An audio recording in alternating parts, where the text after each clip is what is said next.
how Bayer was able to sell HIV-contaminated blood products to the public and how early Bayer knew about the problem. Que a indústria farmacêutica é cercada de controvérsias não é novidade. Eu confesso que quando descobri esse caso, de primeira vista, eu não acreditei. Era muito bizarro e podia ser só mais uma teoria da conspiração. A farmacêutica alemã Bayer se envolveu em um dos maiores escândalos da indústria depois de, ao que tudo indica, conscientemente contaminar pessoas com AIDS na década de 80. Eu sei, parece loucura, mas se você quer descobrir como tudo isso aconteceu, é só ficar comigo até o final desse vídeo. Internal documents show that after this company positively, absolutely knew that they had a medication that was infected with the AIDS virus, they took the product off the market in the US and then they dumped it in France, Europe, Asia, and Latin America.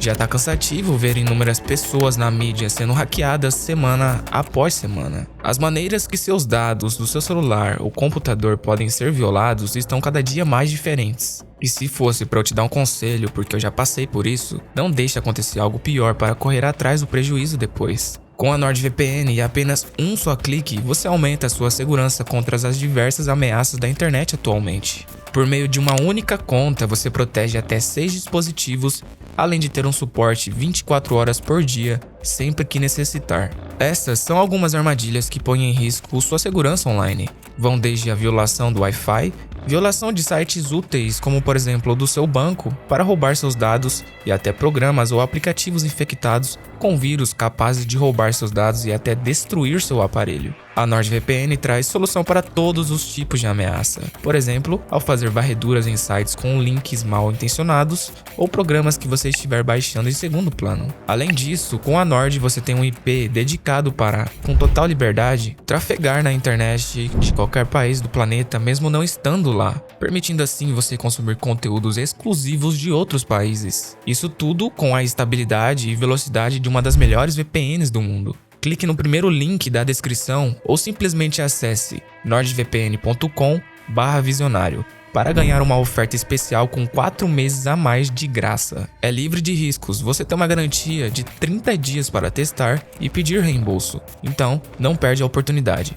Acesse o site clicando no primeiro link da descrição ou no comentário fixado e não se esqueça de utilizar meu cupom VISIONÁRIO para obter todos os descontos e benefícios. Obrigado NordVPN por patrocinar esse vídeo.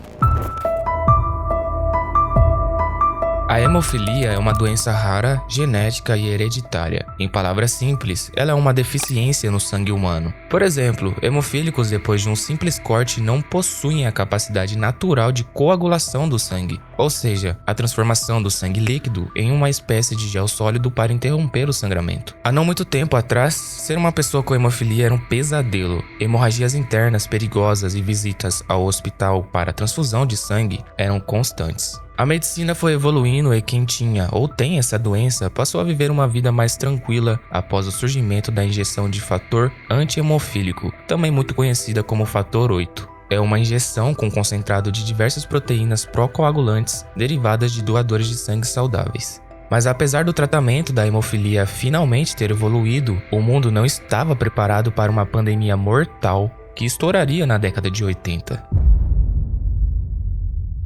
A mystery disease known as the gay plague has become an epidemic unprecedented in the history of American medicine.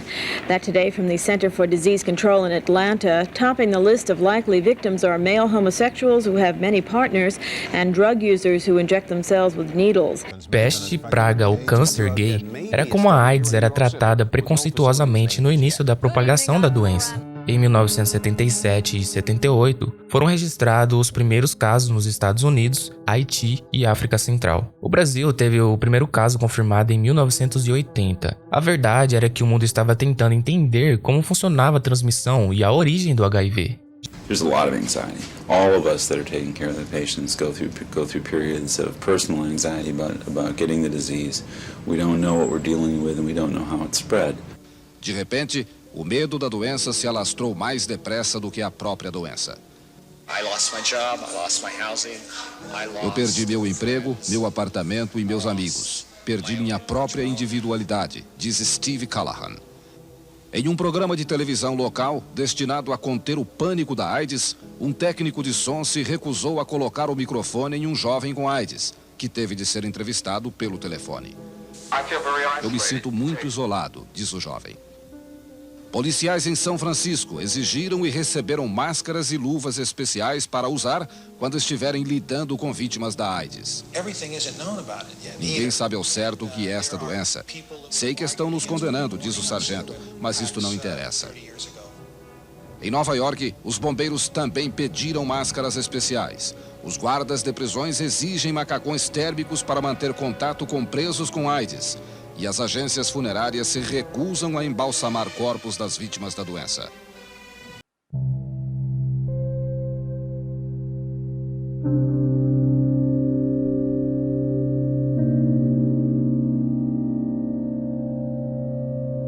Já em 1982, a doença até então desconhecida ganhou um nome. AIDS, the Acquired Immune Deficiency Syndrome. The disease known as AIDS. The disease AIDS. On the disease AIDS. Uma pessoa portadora do vírus fica com o organismo cada vez mais fraco e vulnerável a infecções comuns. Os glóbulos brancos são reduzidos e o sistema imunológico é praticamente destruído.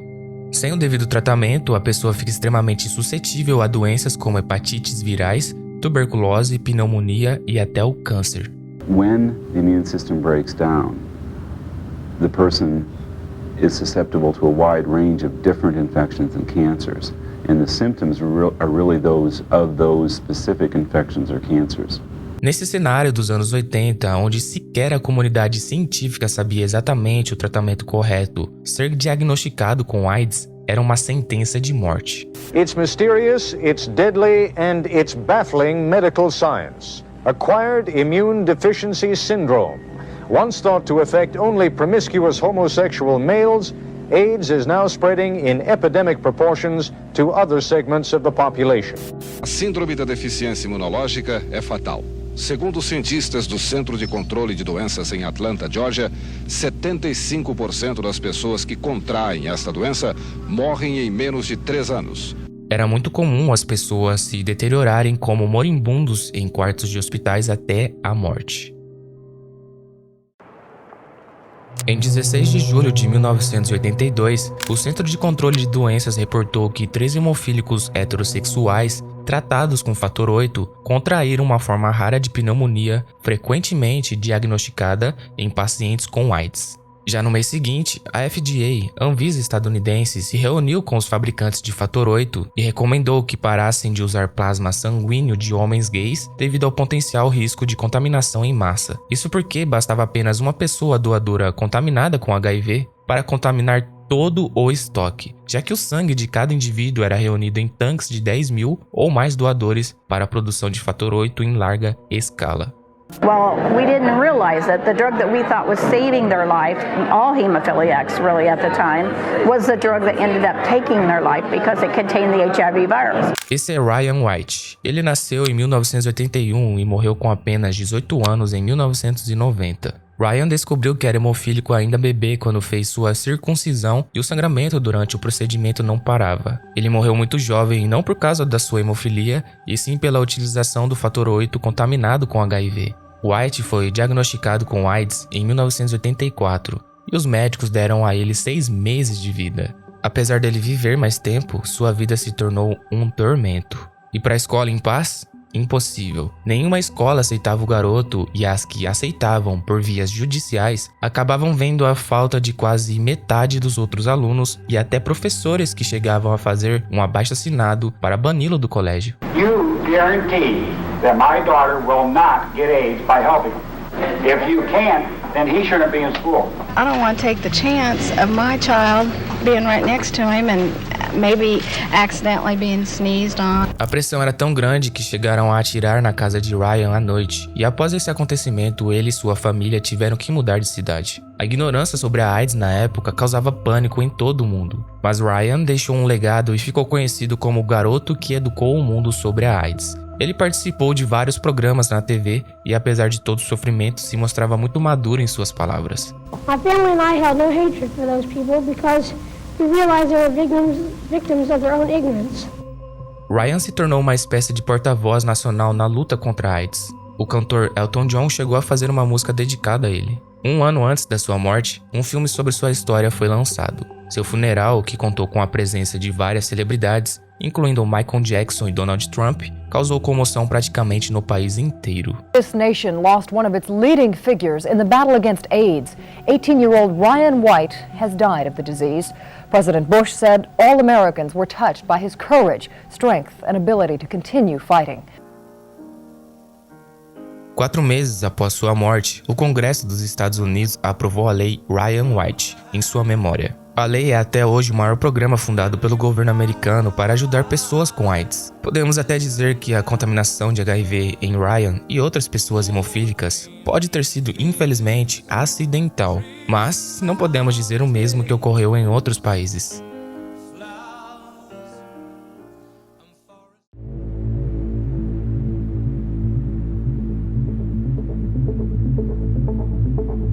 Enquanto aconteceu todas essas movimentações, uns 8 anos antes da morte de Ryan, os fabricantes de fator 8 já estavam se coçando para o lançamento de um produto mais seguro, pois já estava ficando evidente a contaminação de plasma sanguíneo por HIV. E não demorou muito para o novo fator 8 ser lançado, e o novo processo de fabricação era contraintuitivo, já que a doutora Judith Poole, em 1965, descobriu que para se obter o fator 8 do sangue de forma concentrada, era necessário congelá-lo e depois esperar o processo de degelo para assim restar pequenos flocos de fator 8 no fundo do recipiente, que depois era transformado em pó. Agora, no novo processo de fabricação, ele seria tratado termicamente para reduzir o risco de contaminação por vírus como o HIV, da hepatite, entre outros. Cada empresa, a partir de então, de forma independente, inativava um vírus presente num concentrado de fator 8 após esquentá-lo durante certa temperatura por determinado tempo e com a adição de certos estabilizadores para proteger as proteínas do calor, já que as altas temperaturas poderiam não só destruir os vírus, como o material sanguíneo todo. Em maio de 1984, a Cutter, em um estudo interno, verificou que o vírus da AIDS,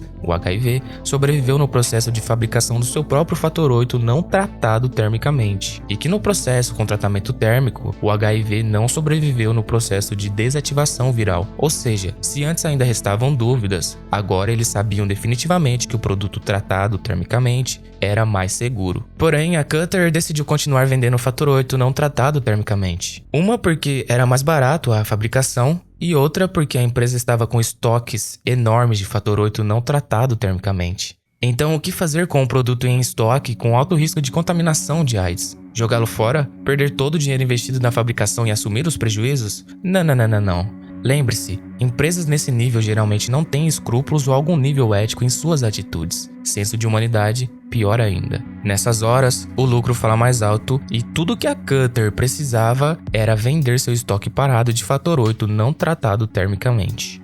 Em 1984, o plano era o seguinte: a Cutter revisou seus mercados internacionais e viu que seria possível desovar seu estoque de fator 8 não tratado termicamente no Extremo Oriente, já que, nas palavras do plano da própria empresa, a AIDS não se tornará um problema importante entre os hematologistas asiáticos durante 1985.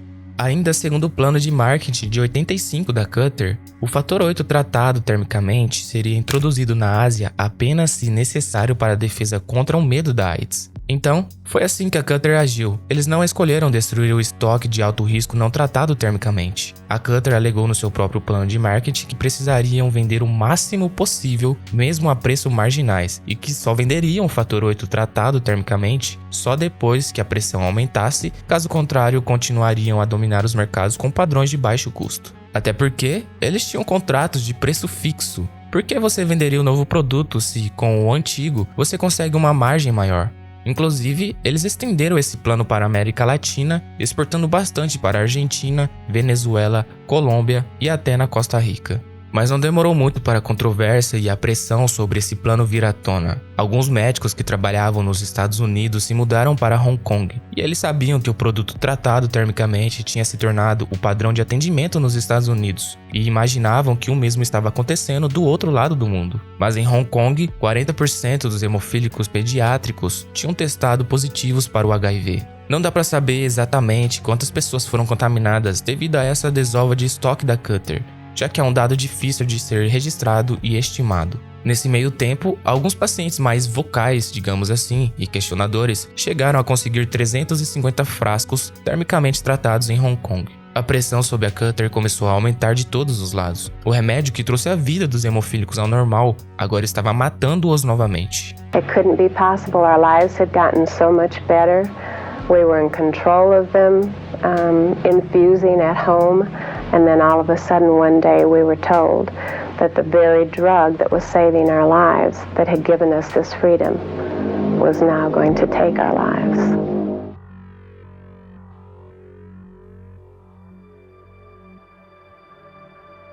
A partir disso, a Cutter começou a concluir que o mercado estrangeiro para seu produto antigo estava se fechando.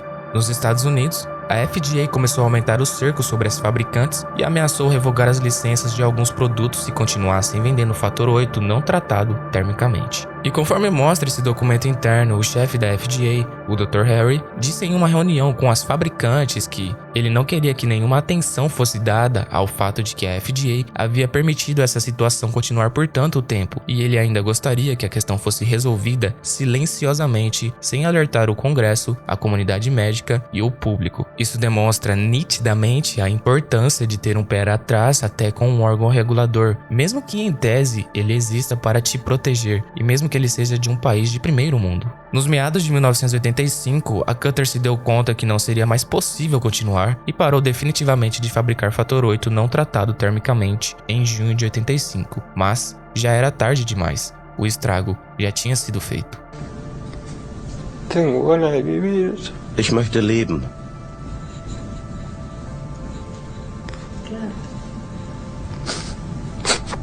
Por eso no perdono yo a los Estados Unidos. Ich kann den Amerikanern nicht verzeihen, was sie mit mir gemacht haben.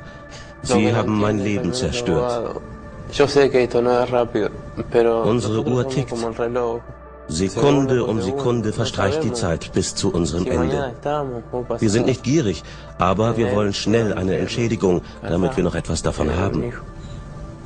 Só em Taiwan, 34 hemofílicos desenvolveram o AIDS após a utilização de fator 8 contaminado com HIV. Muitos deles morreram de complicações posteriores da AIDS. A Sociedade de Hemofilia do Reino Unido tem uma página inteira se retratando com pedidos de desculpa por ter emitido declarações tranquilizando as pessoas e que o tratamento para hemofílicos na época era livre de riscos e que deveriam continuar utilizando sem medo. Praticamente 40 anos depois, o governo de lá está finalizando uma indenização de 100 mil euros para todas as vítimas desse escândalo de sangue contaminado com hepatite e ou HIV. I'd grown up watching him inject himself with this poison. Richard's brother Mark was a hemophiliac. He died aged just 24, a victim of the worst treatment disaster in the NHS. He was one of nearly 30,000 people infected with HIV and hepatitis C by the products that were meant to treat them. A verdade é que esse escândalo levou a vários processos judiciais em todo o mundo. Na França, por exemplo, 2 funcionários do governo chegaram a ser presos por continuarem com a utilização de estoque antigo não tratado termicamente em 1985. E detalhe, muito dessa história só foi aberta a público depois de uma ação coletiva de hemofílicos nos Estados Unidos contra a Bayer e outras 3 empresas. Foi um processo judicial de mais de 15 anos que terminou com uma indenização de 600 milhões de dólares. First of all, you are suing the manufacturer of the blood product that infected your son. Right. We're suing Miles Cutter Pharmaceutical Company. You allege, among other things in your lawsuit, and we'll pick up some more details about this, that you're alleging gross negligence at the time. In other words, all kinds of yellow lights went on. I mean, here we were in 1982 talking about this. They knew. You believe they knew? Absolutely. They could have saved Eric's life. Muitos desses documentos, como memorando internos, atas de reuniões de marketing e cartas para distribuidores estrangeiros, foram revelados nesse processo que trouxe à tona algo que, se fosse apenas falado da boca para fora, sem a exposição desses documentos confidenciais como prova, seria apenas mais uma teoria da conspiração. Toda essa história, pouco comentada pela mídia, principalmente brasileira, foi desenterrada em 2003 pelos jornalistas do New York Times. O Dr. Sidney Wolfe, um homem que passou a vida lutando contra abusos da indústria, disse ao New York Times que, abre aspas, essa é a maior incriminação de documentos internos da indústria farmacêutica que eu já vi na história, fecha aspas.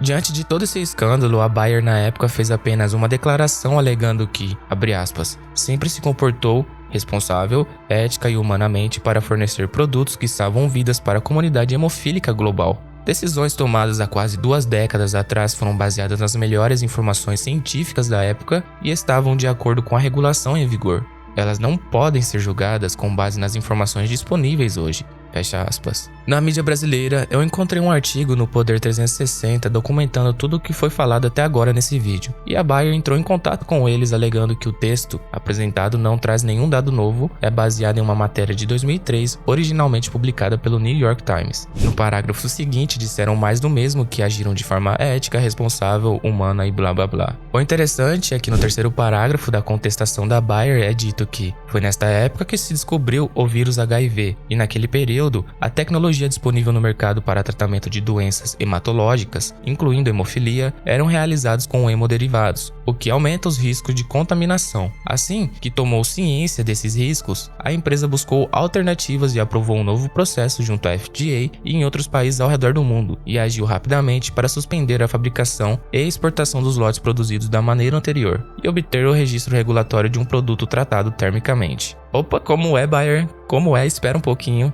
Como assim agiu rapidamente? Os documentos da Cutter mostram claramente que vocês passaram 1 ano e meio exportando o fator 8 não tratado termicamente, sendo que já tinha um novo produto. E o argumento que o processo burocrático para aprovação de um novo produto é demorado é inválido, pois a doutora Cindy Lai, diretora assistente do Departamento de Saúde de Hong Kong, disse que a Cutter precisava apenas de uma licença de importação na década de 80 para vender o produto mais novo, e que isso demoraria apenas 1 semana. No parágrafo seguinte, eles ainda demonstram que a tecnologia evoluiu ao longo desses 40 anos e que 100% do portfólio deles de hemofilia é recombinante, ou seja, todos os produtos são feitos inteiramente em laboratório. Sendo assim, o uso de sangue humano foi completamente eliminado, desse modo diminuindo o risco de contaminação viral a quase zero. Eles finalizam a nota dizendo que possuem 2 produtos aprovados no Brasil pela Anvisa e que o tratamento da hemofilia é feito exclusivamente pelo SUS e atende mais de 10 mil pessoas com a doença. Olha, sempre que eu faço os estudos para um novo vídeo sobre a indústria farmacêutica, eu cada vez mais enxergo que essa é uma indústria que vive entre a linha tênue do bem e do mal. A Bayer, por exemplo, sintetizou o analgésico mais popular do mundo, a aspirina, e de certa forma trouxe escala para um produto muito bom para a humanidade. Ao mesmo tempo, você encontra na história da Bayer esse caso envolvendo sua subsidiária Cutter e a provável propagação consciente de AIDS ao redor do mundo. São 2 facetas e não tem como negar 2 coisas sobre a indústria farmacêutica. Que ela de alguma forma aumentou nossa qualidade de vida e que, ao mesmo tempo, ela piorou nossa qualidade de vida. Pelo menos para algumas pessoas vítimas da vontade voraz de lucro a qualquer custo. Seja com marketing absurdos ou seja com a omissão da verdade sobre determinados medicamentos e até com a corrupção da comunidade científica. Eu quero saber sua opinião sobre tudo isso, deixa aqui nos comentários e se você gostou desse vídeo, não esqueça de deixar um like não, fortalece o canal e ajuda esse vídeo a chegar em mais pessoas.